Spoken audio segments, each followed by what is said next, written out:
Note 1. The magic of acting small and thinking big. What does one typically think when he or she thinks about success? On earth, how do people approach the subject of achievement? Be it thinking about success in general terms or leading a new, happier life or planning for a change in their life, people tend to touch the concept of thinking big. They think about the big things they are going to get. Images of that new life flood their minds. Then what happens next? Some people are highly motivated. They become super energetic. Now they take action courageously, which they haven't been able to previously. The desire to live what they dream supply them the power. But there are also people who just desire as much as the people mentioned above. As soon as this kind of people start to think big about their desires, they are overwhelmed, discouraged, and stripped of their confidence. They start to experience this mixed feeling. One part of them desires for the dream, desires really sincerely and longingly. That is good. Whereas the other part is frightened by the bigness of the dream. The problem is not with the desire part. Desire will always give you power. These people sincerely want to achieve what they want, be what they want, and do what they want. But the same dream that inspires them also frightens them at the same time. All this happening simultaneously. Hence, this means not everyone approaches the same goal the same way just because we are all different.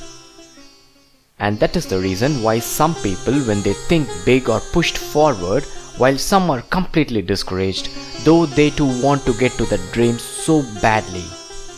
We rishis always discuss about this. We know that there are many approaches, not just one, to get what one wants. Life is very flexible, and that's a good news for you. You can mold it with what works for you with all your personal touch in it. People tend to dismiss their dream as something beyond their reach just because when they think about their dream, though they want to realize their dream, they are flooded with this feeling of powerlessness that arises from thinking big. Like I said, some people are motivated by thinking big dreams and are empowered to take action. For these people, think big works perfectly. Their mental conditioning is compatible with thinking big. Why are the second category of people discouraged? Because normally they are discouraged when they think about the big steps they have to take to realize those big dreams. Here they are not demotivated by the big desire. They love their dreams. But they are frightened by the huge steps they need to be taking, the new person they have to become, the new ways they have to act, the new habits they have to develop, the new people they have to meet, etc. They are now going to do something new, a change, and hence they tend to step back and start losing confidence. Somehow these people associate big steps with thinking big. They think that everything must happen big. They are worried because they don't match the size of their dreams. They are not big enough, so they think. They have this wrong idea that they have to be too good for their dreams when they start, not realizing they don't have to. This idea that you have to have it all before you start is the cause of death of many dreams. So the ones who rob you of your big dream are: number 1, lack of self-belief, and number 2, fear to face different new worlds that you have to experience in your evolution process that will lead you to your dream. There are still some people, you wouldn't believe me, who are not at all inspired by big dreams. They are inspired to live life on smaller terms. They don't want to go big. They are not inspired by bigness.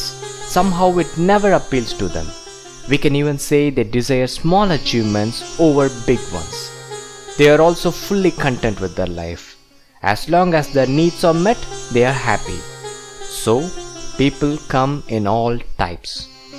Even when you think big, the truth is, when you start on your dreams, you will not be a match for it. You wouldn't have grown to that level yet.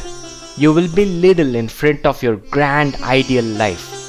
Exactly at this point, people get carried away. They think they can never make it just because they are small in comparison to what they are dreaming. They tend to tie their smallness now to their capacity. They decide whether they can reach their dream or not, keeping in mind their present level. They are afraid of the change because they do not want to taste new territories. Why? Because they don't believe they can manage to live successfully to be that new person who keeps changing to match the dream. So they misunderstand they are not fit for the dream. They feel worthless. Hence they never take the next step. The dream either goes to sleep in this stage inside them, or they completely give up on the dream and drift through life, or choose some other smaller dream that is not to their liking at all. They are defeated at the mental level even before they start. Does a seed get discouraged because it is small now and think it is not a match for the mighty oak tree it desires to grow? The Sutra. A seed is not afraid because it seems to know it doesn't have to be as big as the tree it will be one day. You don't have to be as big or as good as your big dreams now to achieve your dreams. Nor are you compelled by some unknown force to take nothing less than those huge efforts or grand plannings. Small efforts, small acts, small mental changes, small plans, small endeavors, small progresses, etc. are what you need to break that thinking big barrier. These small soldiers will give you the confidence increasingly as you sail through your days. Think big in the long term, think small for the now, and act small to achieve the immediate small milestones you have set for yourself.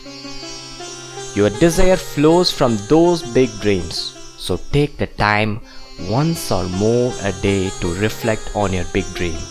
This is the fuel that will take you places. People do this part right. The first category of people have no problem in thinking big on their dreams. The second crucial part is this. When one divides and conquers, he or she usually gets rid of the fear of bigness. Your big dream doesn't necessarily need big efforts or a big you to materialize. Your action steps can be many small drops combined to form a flood. With what you are now and with what you have now, you can start your journey toward that ultimate grand destination. You grow and change little by little, step by step, drop by drop, tap by tap, and knock by knock. With more little things you have done, the more confidence births you will have given, and they give you the power to tackle even bigger challenges. The key to grow bigger your confidence level is: Number 1. Realizing the relationship between taking action and level of confidence. Number 2. Keep taking small consistent action steps that are related to your growth toward your dream. Approach things in the small terms when acting and approach them in the big terms when thinking. Continue to reach for that high sky with all your flaws, with all your current limitations, with all the temporary defeats, with all the embarrassments, and with all your imperfections. What happens is, as you continue to do so, with little steps consistently taken, you will end up being like that big oak tree.